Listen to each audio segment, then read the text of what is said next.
My name is Silas Mercer, and last week I woke up to find my wife, Ivory, and our daughter, Camille, gone. I remember the way the morning light slanted across the kitchen tiles, as if the sun itself wanted to bear witness to the mess they left behind.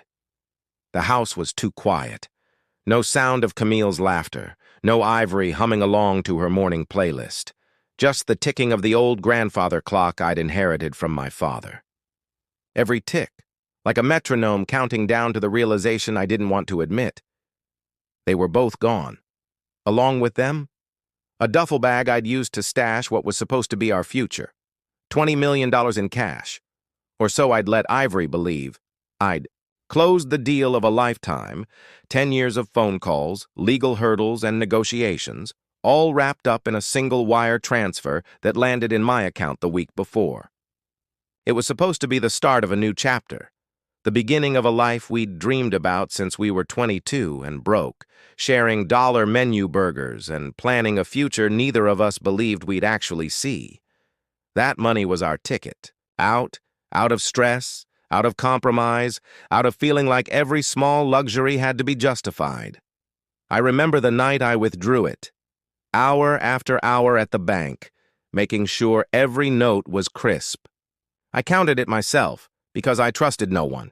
I took it home in a locked briefcase, feeling like a high roller in a cheap movie. The plan was simple. Keep it safe in Ivory's private safe overnight, then deposit it into our joint account in the morning. It wasn't supposed to be complicated. I thought, stupidly, that after all these years, trust still lived in our home. I thought that maybe, just maybe, the dream hadn't died the way so many other things had.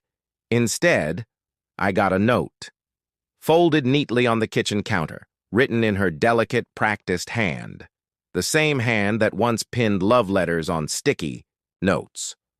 Thanks for your money. Now we can live our dream life. That was it. No explanation, no apology, not even a goodbye. I stared at it like it was the punchline to a joke I didn't understand. Then, because I couldn't think of anything else to do, I laughed. I laughed until my chest ached and my throat burned, because that duffel bag she took, it was a decoy, a ruse I perfected in my old life, back when I worked asset security for private clients who taught me every dirty trick in the book. See, Ivory never knew. The real money was stashed away in a trust only I could access. I'd spent too many years watching other people get burned by the ones they loved. So I learned how to protect myself. The $20 million in that bag? Nothing but press-printed bond paper. Decorative props left over from a deal that had fallen through 2 years ago. I'd planned to donate them to some school play. But Ivory found them and assumed they were real. I let her believe it. Because deep down, I guess I always knew she'd run. Maybe not this soon, maybe not this way. But at some point, I knew. The trust had been eroding for years. Every time she canceled dinner last minute. Every time she chose a spa day over a family day. I walked through the house that morning, picking up the pieces of a life built on illusions. Camille's stuffed giraffe lay on the floor of her bedroom, a silent witness to her mother's betrayal.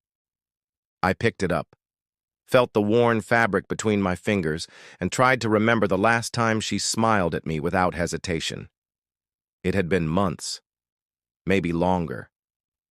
Lately, her eyes were guarded, her laugh forced.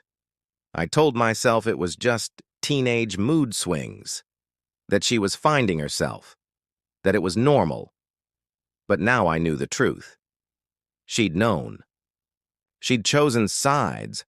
My wife gave her a story to believe in, one where I was the villain, the controller, the man who held them back from their dreams. The garage was empty too, her sedan, gone, probably loaded with the clothes and jewelry she bought with my money over the years, the same sedan I'd paid off, insured, and maintained like it was part of the family. I stood there for a long time, staring at the oil stain on the concrete like it was some kind of omen. I remembered the night I taught Ivory to drive stick in that car, how she laughed every time she stalled, how she finally mastered it. how she kissed me like I was the hero in her story. Now that same car carried her away from me. I wondered if she'd even bothered to buckle Camille in before they fled. I walked back into the kitchen, poured myself a cup of cold coffee from the pot. It tasted bitter, but I drank it anyway. I stared at the note again. "Thanks for your money. Now we can live our dream life." My laugh was quieter this time, just a dry chuckle in the back of my throat. Because in that moment I realized Ivory hadn't just stolen a bag. She'd stolen a piece of herself. The trust she thought she'd outsmarted me with? It had never been real. The real trust had once been between us, but she broke it long before she packed that bag. I walked to the safe. The combination clicked under my fingers, a rhythm I'd known by heart for years. It swung open to reveal nothing but empty velvet.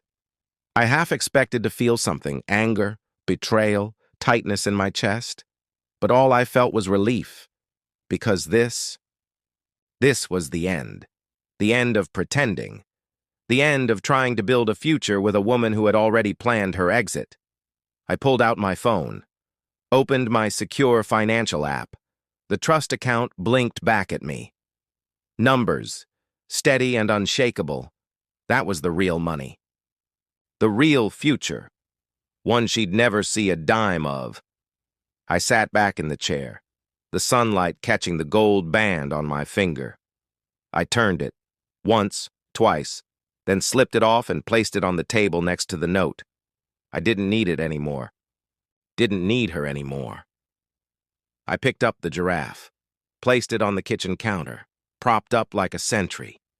Camille's silent witness to a family that had always been one lie away from falling apart. Then I stood, took a deep breath, and smiled. Because sometimes the disappearing act, that's the best show of all. Truth wasn't just a weapon.